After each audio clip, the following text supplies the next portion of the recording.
Психологи не устают повторять о том, что утро надо начинать правильно, потому что это залог успешного дня. Помимо советов о том, как правильно вставать и что приготовить на завтрак, мы с вами можем поделиться интересной и увлекательной информацией. Доброе утро, меня зовут Вероника Тарасюк, и это программа «Утренний эспрессо». А теперь коротко о том, что нас ожидает в ближайшие 45 минут. Сегодня в утреннем эспрессо.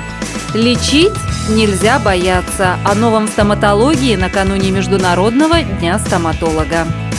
Региональная пресса о самом интересном в обзоре наших корреспондентов. Скажем «нет» неразрешенным проблемам. Ответы на ваши вопросы в горячей линии утреннего эспрессо. Исцеляющая сила колокольного звона. Татьяна Колокольцева о колоколах. Гитара и балалайка. Дуэт братьев Мониных в студии утреннего эспрессо. Красиво, вкусно и полезно. Лучший завтрак по совету профессионала. Новое в кинематографе и на больших экранах. Выбираем с Арт-кино.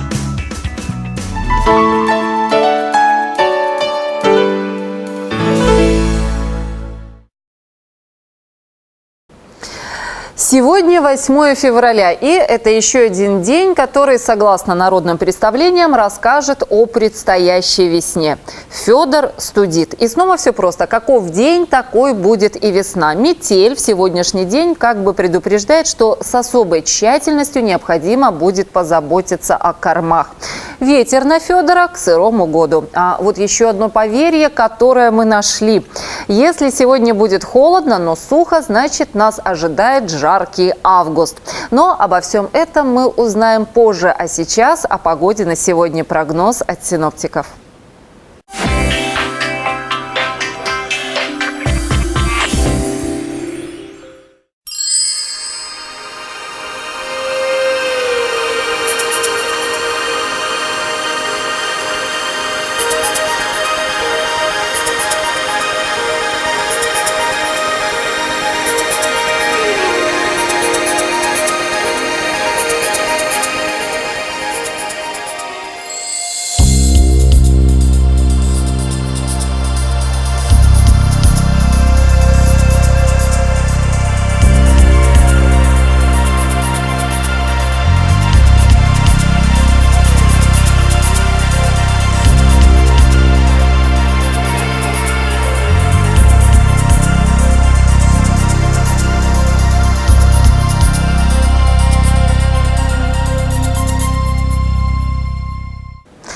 Сегодня в Минске открывается региональная выставка «100 идей для Беларуси». На ней будут представлены идеи молодых белорусских разработчиков. К примеру, по вопросам придорожного сервиса или о том, какие сувениры наиболее интересны будут гостям чемпионата мира по хоккею в 2014 году. Новые технологии в живописи и инновации для молодежных средств массовой информации. Короче, идеи обо всем. Кстати, это может послужить неплохой зарядкой для ума и, быть может, вдохновит вас на новые идеи, к примеру, для вашего дома. А сейчас о самом интересном в Брестском регионе из обзора прессы наших корреспондентов.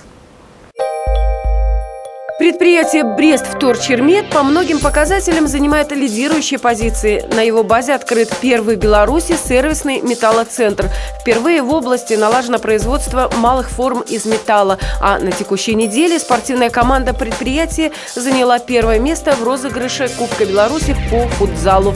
Об истоках успеха коллектива читайте в «Народной трибуне». Оказалось, у современного Бреста есть места, напоминающие Ташкент 20-х годов прошлого века. В областном центре прошли съемки художественного фильма «Святитель-хирург». Почему для съемок ключевого момента картины был выбран именно Брест и как брестчане участвовали в массовке, рассказывает «Народная трибуна». Удачным выдался минувший год для коллектива Ивановского отделения Департамента охраны. По итогам оперативно-служебной деятельности за 2012 год он награжден дипломом победителя областного соревнования. Отмечены и лучшие сотрудники. Подробнее об этом в свежем номере еженедельника «Червоная звезда». планах Дануты Францевны Тимошук вышить картину на рыбалке и подарить сыну в новую квартиру. В нее, как и предыдущую, рукодельница вложит свою любовь, теплоту и мудрость. Об увлечении мастерицы из Жабинки читайте в субботнем номере «Сельской правды». 19 станций обезжелезивания построено в Лунинецком районе, из них 17 в сельской местности. Такого нет ни в одном районе не только области, но и республики. Об этом на страницах газеты «Лунинецкие новины». Лахвинскую рыбу знают во многих уголках Беларуси. В планах рыбхоза Лахва постройка агроусадьбы и возобновление платной рыбалки, чтобы со временем этот уголок превратился в настоящую рыбную долину, пишет газета «Лунинецкие новины». О чем прочитать, узнаете из обзора прессы утреннего «Эспрессо». Я думаю, что из средств массовой информации вам также не составит труда узнать, что 9 февраля мировая общественность отмечает Международный день стоматолога. Накануне этого праздника наши корреспонденты обратились к брестчанам с вопросом о том, как же они заботятся о сохранении и красоте своих зубов. Ну, это такая болезненная тема, конечно. Скорее всего, это надо с самого детства начинать ухаживать за ними, обращаться каждый раз к стоматологу при малейших каких-то подозрениях. Потому что зубы не волосы, они не вырастут. Мне кажется, что еще это по наследству. Я знаю одну девушку, которая так уже за зубами своими следила и чистила, и все. Пришло время, родила ребенка, зубы все осталось без зубов, как говорят. Впереди все зубы полетели. Почаще ходить к стоматологу, чистить зубы утром и вечером. Ну и, конечно, процедуры у стоматолога. Вот. Все, что могу посоветовать. Посоветовать чистить зубы утром и вечером. Жевать жвачку после еды 5 минут, не больше. Все. Как все люди, чищу 3 раза в день, к стоматологу регулярно. Так, хотелось бы, конечно, чтобы они были красивее, белее, но это какие-то дополнительные, наверное, процедуры. А так все. Нет, народные способы нет. Обязательно только стоматолог. Как дантисты советуют, то есть каждый день чистить зубы, это самое главное. Ну, естественно, какой-то уход, то есть определенная зубная нить еще у нас есть. И то есть каждые полгода нужно посещать стоматолога. Он всегда подскажет, что нужно делать и как лучше ухаживать. Курить надо бросить всем курящим, чтобы зубы сохранились. Ну, соответственно, и здоровый образ питания. Начиная с рождения. Родители должны правильно кормить, и, соответственно, потом, когда вырастаем и становится очень самостоятельными вся молодежь, ну и впоследствии надо очень внимательно относиться к своему правильному питанию. Это как машина. Заправил не тем бензином или маслом некачественным, она сломается, точно так же и зубы, и здоровье. Вот это я могу сказать.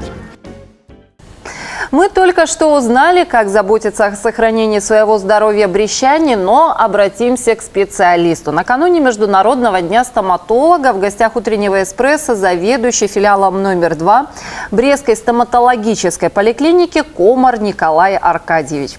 Николай Аркадьевич, доброе утро. Доброе утро. Мы сразу же вас поздравляем с наступающим праздником, с Международным днем стоматолога, и хотим вам пожелать, естественно, здоровья и профессионального роста. Спасибо большое. Наверное, это самое главное – иметь здоровье.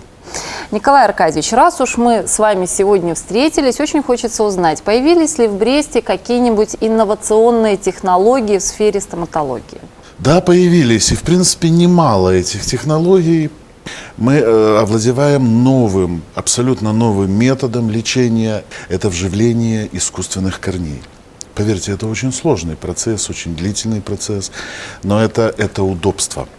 Наверное, несколько десятков лет это могло показаться вообще фантастикой, сегодня это доступно. Да. Николай Аркадьевич, скажите, пожалуйста, а можно ли какой-нибудь из современных технологий назвать практически революционной за последнее время, вот с вашей точки зрения?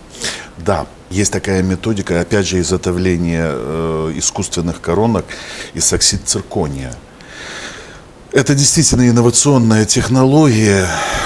Они, правда, дорогие. Я имею в виду чисто вот поликлиническая работа, дорогое оборудование, дорогие материалы. Но я надеюсь, что к концу этого года мы овладеем этим оборудованием, мы закупим это оборудование и будем радовать действительно, неземной улыбкой. Я в таких случаях говорю, наверное, улыбка ангела. Николай Аркадьевич, вот в принципе, наверное, вот из тех инноваций, которые вы перечислили, они достаточно дорогостоящие. То есть можно сказать, что это в принципе не дешевое удовольствие. Но с другой стороны, можно ли сказать, что стоматология все равно остается доступной для всех слоев населения сегодня? Вы знаете, есть такое хорошее понятие. Мы не настолько богаты, чтобы лечиться. Самое главное, ведь вы поймите, не лечить последствия. Самое главное заниматься профилактикой. Стоматолога необходимо посещать хотя бы раз в полгода. Мы проводим профессиональную гигиену. Николай Аркадьевич, вы знаете, вот я просто не могу об этом не упомянуть. Раз вы у нас в гостях, может быть, вы сами скажете о той приятной новости, которая произошла сравнительно недавно. Филиал вашей поликлиники стал обладателем какой-то награды. А вот какой, я думаю, вы нам расскажете сейчас. Мы получили первое место, диплом первого места, как лучшая стоматологическая поликлиника по итогам 2012 года. Какой-то рецепт, я не знаю такого рецепта, чтобы почему мы получили именно вот эту награду. Мы просто работали. Мы не думали о себе, мы думали о своих пациентах. Мы работали по-настоящему. Наш труд был оценен столь высокой наградой. Николай Аркадьевич, мы вам опять-таки желаем дальнейшего профессионального роста. И на этой оптимистической ноте, быть может, у вас есть какие-то пожелания к телезрителям или поздравления своим коллегам-стоматологам? Конечно, есть. Своим коллегам я хотел бы пожелать. Для начала, это первое, что на сегодняшний день, это иметь благодарных пациентов. А в будущем, чтобы мы занимались только профилактикой и не тяжелым изнурительным трудом лечения. Профилактика – это самое главное, что может быть. Спасибо. А пока ваш труд востребован, мы вам говорим огромное спасибо. Спасибо за то, что вы пришли сегодня к нам в студию и ответили на наши вопросы. Спасибо вам большое и еще раз с праздником. Спасибо большое. А мы напоминаем, что сегодня утром в преддверии Международного дня стоматолога в гостях утреннего «Эспрессо» был заведующий филиалом номер 2 Брестской стоматологической поликлиники Комар Николай Аркадьевич. А теперь информация для любителей виртуальной реальности. К 2015 году будет экранизирована популярнейшая игра World of Warcraft. Предполагается, что одну из ролей сыграет небезызвестный Джонни Депп. Поживем и, как говорится, надеемся, увидим. А вот еще одна новость из Америки. В штате Иллинойс хотят ввести налог на кроссовки и другую спортивную обувь. При покупке такой обуви придется дополнительно заплатить еще 25 центов, что станет хорошим дополнением для казны. Кстати, в Иллинойсе уже действует несколько подобных законов на автомобильные шины и сладости. Наверное, жители штата привыкли, и подобные налоги удивления не вызывают. А если у вас возникли какие-либо вопросы или проблемы житейского толка, обратитесь на горячую линию утреннего «Эспрессо» к Екатерине Нечипорук. Доброе утро, Катя. Доброе утро. Взаимоотношения между отцами и детьми, соседями и бывшими возлюбленными. Иногда без знания правовой информации их никак не урегулируешь. Горячая линия утреннего «Эспрессо» продолжает искать ответы на ваши житейские вопросы.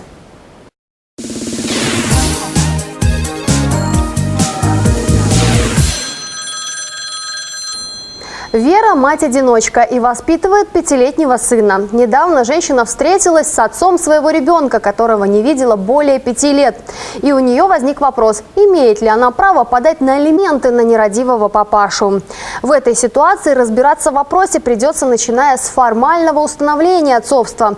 Пока оно не признано в судебном порядке, предъявлять требования по выплате алиментов вам некому, ведь вы мать-одиночка. Поэтому для начала в суд нужно обращаться с заявлением об установлении отцовства. У Татьяны произошел конфликт с сыном-подростком.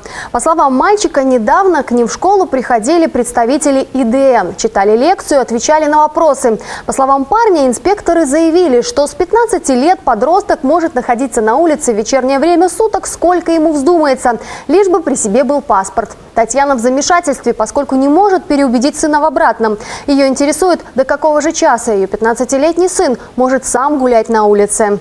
По всей видимости, ваш сын неправильно понял сотрудников милиции, либо откровенно лукавит.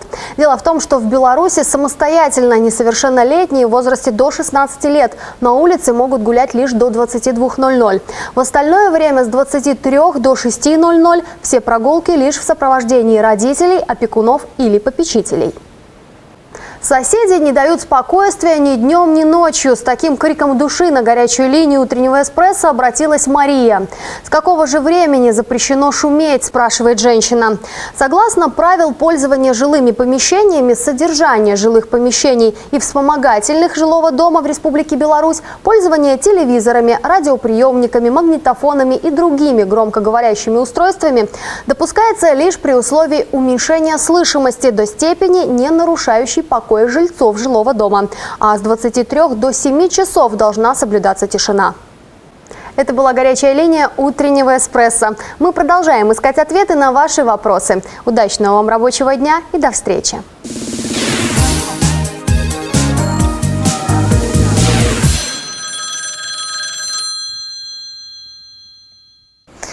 Спасибо Катерине. Ну а поводов для отличного настроения, помимо разрешенных проблем, сегодня еще достаточно. Во-первых, сегодня начинается один из наиболее ярких действий Бразилии – карнавал в Рио.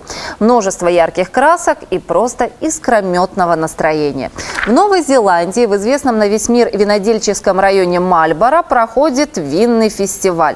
Кстати, карнавальная тема сегодня не заканчивается. Так, 10 февраля карнавалы пройдут в Люксембурге, Нидерландах и Португалии.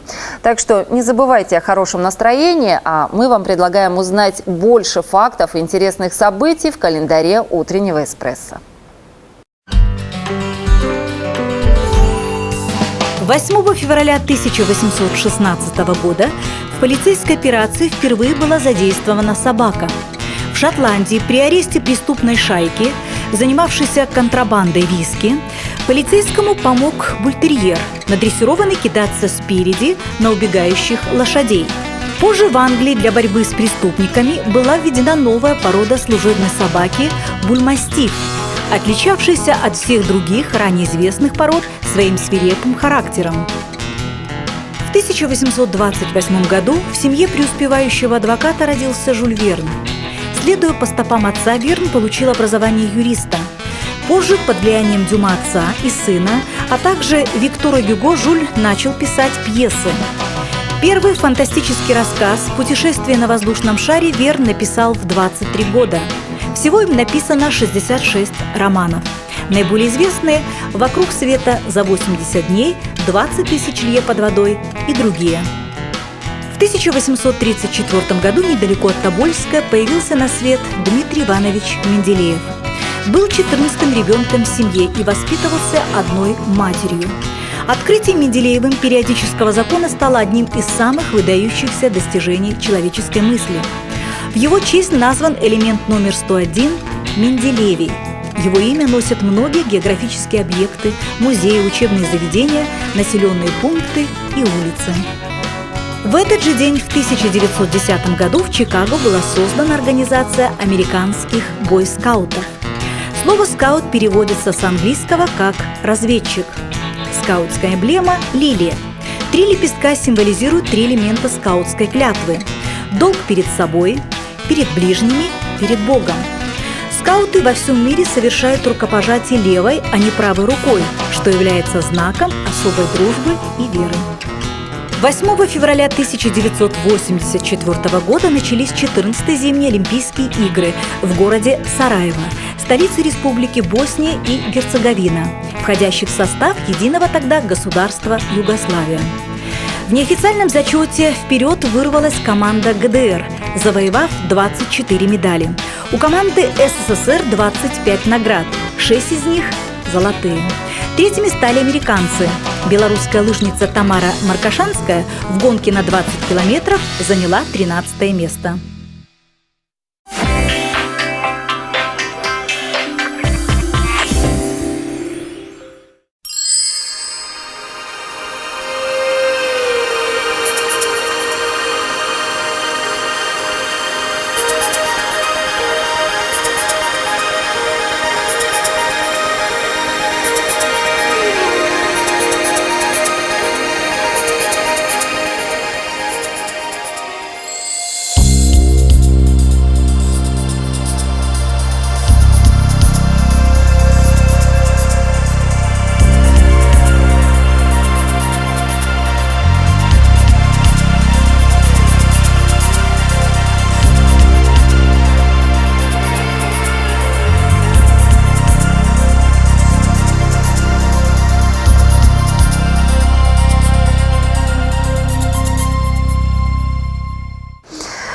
Думаю, что все слышали об исцеляющей силе колокольного звона. Основная функция колоколов – это созывать верующих на службу. Сама идея принадлежит одному из святых. Дело было в конце IV – начале V века. И дело было так. Ему приснились полевые цветы – колокольчики, которые издавали приятные звуки. Проснувшись, епископ приказал отлить колокола, которые и имели форму этих цветов. Широко использовать колокола стали значительно позже. Сегодня утром о колоколах в Бресте расскажет наш корреспондент со звонкой фамилией Татьяна Колокольцева. Колокольный звон в неурочное время. Прихожане Свято-Николаевского гарнизонного храма знают, это будущие звонари постигают азы великого искусства. Недавно нам подарили всю гамму музыкальную, колокольную. То есть один из прекраснейших комплектов, который есть у нас на территории республики. И на таком комплекте колоколов надо уже, чтобы хороший был звонарь, чтобы до людей доносили, до их сердец, до слуха их этот прекрасный звон. Комплект колоколов появился в звоннице совсем недавно. Переданы в дар белорусскими и российскими спортсменами-борцами. Колокола были установлены в конце осени. И вот теперь ожидают звонарей. Сегодня желающих извещать о начале службы 6 человек из прихожан храма. Когда мы не слышали, как это звучит, я тоже был, говорится, достаточно равнодушен к этому процессу. Когда зазвонил Олег, в принципе, впервые я увидел действительно профессиональный звон в таком приближении. Как говорится, внутри все сыграло. Колокольный звон, он меня уводит полностью от мирской суеты. Появляется какой-то душевный баланс, гармония. Олег Пожарный по своей инициативе предложил наладить подготовку звонарей. Он музыкант по образованию и выпускник звонарной школы Белорусской православной церкви, утверждает, тут главное – желание. Для меня это желание вообще узнать новое искусство звона. И у меня очень огромное желание тоже научиться и также совершенствоваться, потому что, как говорится, совершенству нет предела. Бывает такое, что даже не позвонишь, допустим, неделю, и просто тянет подняться на колокольню и позвонить. То есть вообще колокольный звон, он обладает очень положительными свойствами, очень положительными. Здесь много можно почитать литературы, и разных отзывов есть. Но это как-то ощущается внутренне, это нельзя передать. Техника для начинающих пока главное, а для тех, кто по-настоящему проникнется искусством колокольного звона, открываются новые перспективы самосовершенствования. Колокольный звон, он создает как музыки, да, и каждый человек воспринимает музыку по-своему. В колокольном звоне что-то есть подобное, и совершенно другие краски. И неважно, допустим, какой набор, как много колоколов, и все равно при звоне очень такие положительные эмоции и ощущения. Совсем скоро, 21 февраля, эти колокола будут освящены, и польется над просторами Брестской крепости их необычный голос. И еще раз доброе утро. А самое лучшее утро, естественно, начинается с музыки. Сегодня в гостях утреннего «Эспрессо» у нас дуэт братьев Мониных. Итак, знакомимся. Доброе утро, Никита. Доброе утро, Юрий. Доброе утро, Юрий. Скажите, пожалуйста, как возник ваш коллектив? Мы братья, и наш коллектив возник с раннего детства.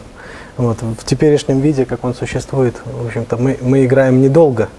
Вот, а раньше увлекались гитарами, подбирали по слуху различные песни. Когда выучились, вот, стали профессиональными исполнителями. Ну, в частности, Юра, в общем-то, остался любителем, можно сказать. Он закончил музыкальную школу, правда, по классу аккордеона.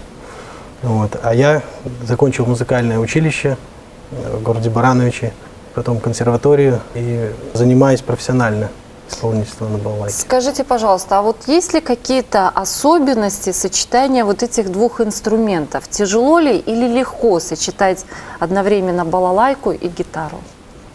Ну, я думаю, это несложно, потому что инструменты наши являются струнно-щипковыми, да. И поэтому они сочетаются очень хорошо. И по сбалансированности звучания, в общем-то, гитара такой камерный инструмент, и балалайка камерный, поэтому мы нашли такое слияние инструментов. Очень приятное по тембру сочетание, интересное и очень камерное. А какие произведения в основном вы исполняете? В нашей программе различные произведения, различных стилей, жанров. Есть целая программа классических произведений. Вот. Есть эстрадная музыка, современная, ну, различная абсолютно. Обработки делаем песен современных, известных, популярных, скажем так, из кинофильмов, романсы и прочее. Вот. В последнее время увлеклись такой музыкой джазовой и эстрадной музыкой. Ну, немножко удивительно, балалайка может участвовать тоже в джазе? Легко. Скажите, пожалуйста, вот вы сказали, что в принципе вот в таком более или менее официальном составе вы существуете сравнительно недавно. Можно ли сказать, что вы уже нашли своего слушателя? У нас музыка разнообразная, думаю, что слушатель найдется. Но так как мы начинаем, то, наверное, еще не совсем определился наш слушатель, наш круг. Но, тем не менее, мы надеемся, что такой слушатель будет. Вы говорили о классике, о том, что также вы исполняете классику. Насколько легко или тяжело вот вновь-таки исполнять классику одновременно на гитаре и на балалайке? Дело в том, что для балалайки нужно очень избирательно подходить к этим произведениям. И, в общем-то, что мы и делаем. Стараемся играть ту классику, которая будет звучать именно на этих инструментах. Ну вот, например, переложение скрипичных произведений неплохо звучит. Тоже не всех, флейтовых, гитарных и прочих. Скажите, пожалуйста, а вы в дальнейшем планируете как-то расширять свой коллектив или он все-таки останется дуэтом? Ну, дело в том, что с нами вместе выступает жена Никиты, Елена. Она очень интересная вокалистка, у нее такой лирический тембр, она исполняет романсы, песни с кинофильмов. Ну и мы наверняка уже есть у нас идеи делать вот в таком составе инструменты балалайка, гитара и голос. В том числе и песни, которые написаны мной. Есть такие идеи, уже есть даже разработки и песни известных авторов.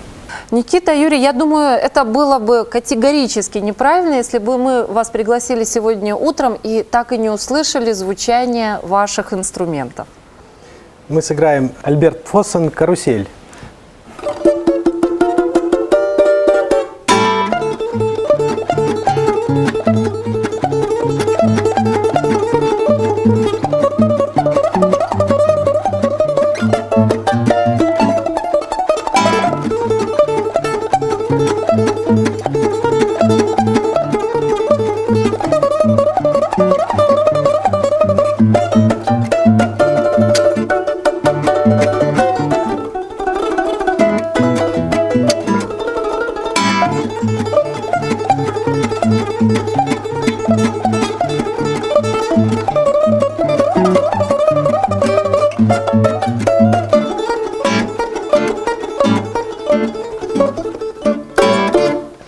Огромное спасибо. Вы знаете, я вот в этой связи только сожалею немного о том, что лимит нашей программы не позволяет вас услышать гораздо дольше, услышать вас больше. Но хочу высказать свою надежду, что как жители Бреста, так и Брестской области, наши телезрители будут иметь возможность видеть и слышать вас на музыкальных площадках города и области. Спасибо вам большое за то, что вы пришли к нам сегодня в студию, ответили на наши вопросы, и мы все-таки услышали звучание ваших инструментов. Спасибо большое. Спасибо вам. А мы напоминаем, что сегодня утром у нас в гостях был музыкальный дуэт братьев Мониных. Утро – время завтрака. Если вы готовите сами, вам, надеюсь, будет интересно узнать о пользе некоторых продуктов. Итак, в рейтинге полезных и, кстати, хорошо нам знакомых свое место занимают свекла, тыква, помидор. Выводят токсины и даже заботятся о зубах. Еще раз помним о дне стоматолога, как ни странно, репа. Сразу вспоминается одноименная сказка. Антивирусными свойствами обладает морковь. Отличный антисептик и антибиотик натурального происхождения – это чеснок. Не забывайте о нем в холодную погоду. Для дыхательной системы полезна королева полесских болот клюква. Повышает иммунитет капуста. Желательно употреблять ее в сыром виде. А вот такая крупа, как проса, содержит много клетчатки и хорошо усваивается организмом. Вот так, такие полезные простые продукты. Ну а что лучше всего приготовить утром или на день грядущий, подскажет шеф-повар ресторана «Эрмитаж». Доброе утро! Сегодня я решил приготовить что-нибудь вегетарианское. Это будет овощной рулет. С вами шеф-повар ресторана «Эрмитаж» Гринин Иван. Для этого нам понадобится лаваш, перец болгарский, сыр фетаки, авокадо и совсем немного зелени. Приступим. Возьмем сыр, аккуратно выложим его в мисочку. Возьмем болгарский перец, аккуратненько его порежем. Я всегда использую 2 цвета болгарского перца, чтобы наше блюдо было не только вкусным, но и красивым. Мелко нарежем.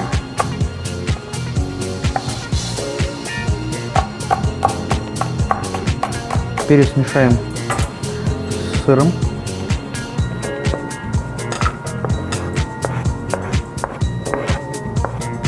Возьмем немножко авокадо.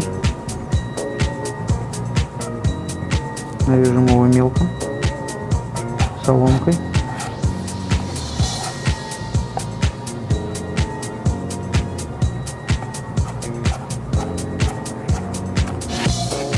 И положим в нашу миску. Осталось немножко только дорезать укропчика. Наша начинка уже практически готова. Все это тщательно перемешаем.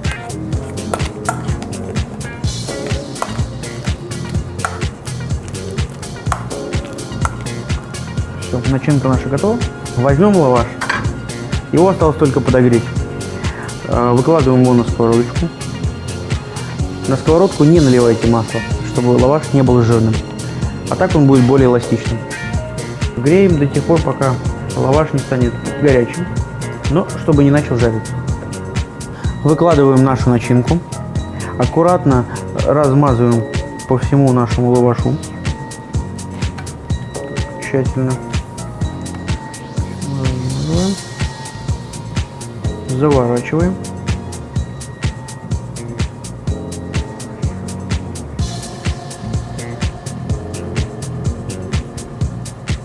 Плотно заворачиваем. Немножко еще начинки.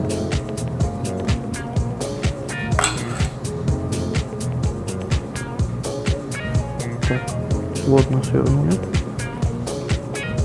Все, наш лаваш готов. Небольшая хитрость. Лаваш можно положить в холодильник на 30-40 минут, чтобы масса полностью пропитала лаваш. Чтобы наше блюдо смотрелось более красиво, его я порежу.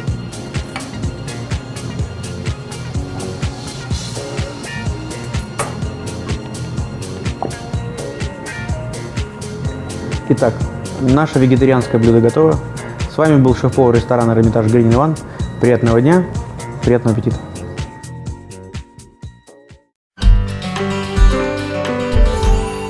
Небольшая ретроспектива. Первый белорусский фильм сняли в 1926 году. «Лесная быль» режиссера Тарича дала начало белорусскому кинематографу. До 1941 года студией «Советская Беларусь» снято 60 игровых фильмов. Во время войны выпускался киножурнал, содержащий фронтовую хронику. Апогеем белорусского кинематографа в то время стала документальная лента «Освобождение Советской Белоруссии». В 1946 году студия получила привычное нам сегодня название «Беларусь-фильм». А вот в 70-е годы появились любимые мюзиклы по сюжетам сказок «Приключения Буратино» и «Про Красную Шапочку». И, кстати, одним из наиболее урожайных годов для «Беларусь-фильма» оказался год 2007, когда появилось 7 художественных и 5 анимационных фильмов. Это была небольшая историческая справка, но теперь о белорусском кинематографе вы знаете больше. А сейчас новинки мирового кино, о котором вам расскажет Екатерина Гараева. Доброе утро! Не так давно в кинотеатрах прошел фильм «Неудержимые 2» с Арнольдом Шварценеггером, Сильвестром Сталлоне, Чаком Норрисом и другими звездами американского боевика. Но, видно, Сильвестр Сталлоне решил, что герой может быть только один. «Неудержимый» 7 февраля уже в кинотеатрах Бреста. Знаете, кто я? Я решение ваших проблем. Я ликвидирую мусор. Избавляюсь от этих трудновыводимых пятен. Скажем прямо, я обожаю людей. После 2 фильмов о банде неудержимых киллеров, спасающих мир от зла, Сильвестр Сталлоне не собирается останавливаться и продолжает возвращать в киноиндустрию жанр классического боевика. На этот раз актер играет опытного киллера Джимми Бобо, который в желании отомстить врагам объединяется с молодым полицейским из Нью-Йорка. Но когда в плен попадает дочка Джимми, борьба разворачивается с новой силой. В картине присутствует абсолютно все, за что любили фильмы такого жанра 80-х. В фильме также сыграли Сан Кенг, Джейсон Момоа и Кристиан Слейтер. У нас с тобой есть кое-какие неулаженные дела. Ты будешь драться или хочешь, чтобы я умер от скуки?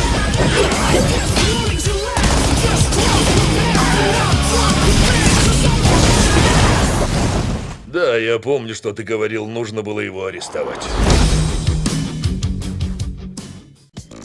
Еще одна премьера этой недели посвящается самой юной аудитории. «Гладиаторы Рима» – итальянский мультфильм, предназначенный для семейного просмотра. Добро пожаловать на открытие самого большого амфитеатра в мире – Колизея! Когда извержение вулкана стерло Помпеи с лица земли, малыш Тим остался сиротой. Его спаситель генерал Керон определил мальчика в школу гладиаторов. Но Тим не торопится овладевать искусством великих воинов. Не по душе ему и военные походы. Повзрослев, Тим влюбился в прекрасную Лючилу. Ну а чтобы завоевать сердце девушки, ему все-таки придется совершить парочку подвигов. За тренировки Тима берется сама Диана, богиня охоты и покровительница гладиаторов. Что же ждет непутевого Тима на арене величественного Колизея? Увидим в кинотеатрах города. Ты не говорила, что останется только один? Я хотела тебя удивить. Тим, берегись!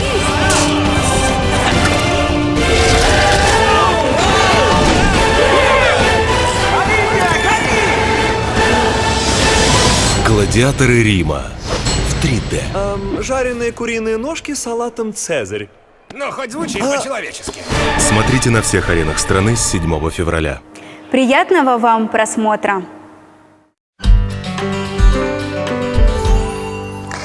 Сегодня пятница и впереди выходные. Завершается первая декада февраля. Погода в этот период может быть непредсказуема. Может заметно потеплеть, а могут ударить и вполне еще приличные морозы.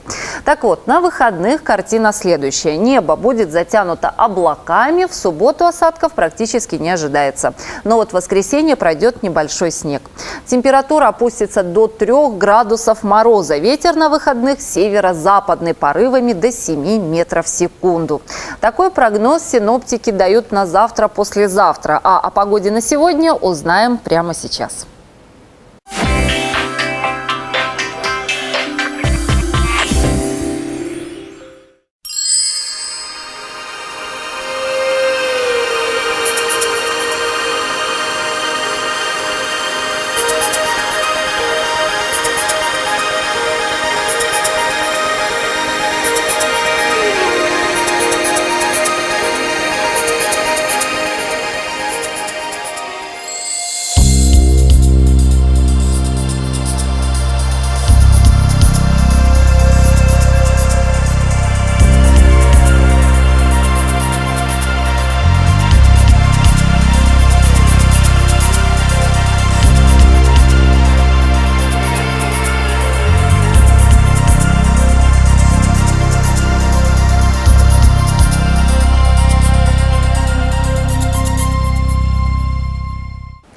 психологам присоединяются философы, и некоторые из них говорят о том, что мир такой, каким мы его видим. Так что взгляните на окружающее с отличным настроением, и мир для вас заиграет яркими красками.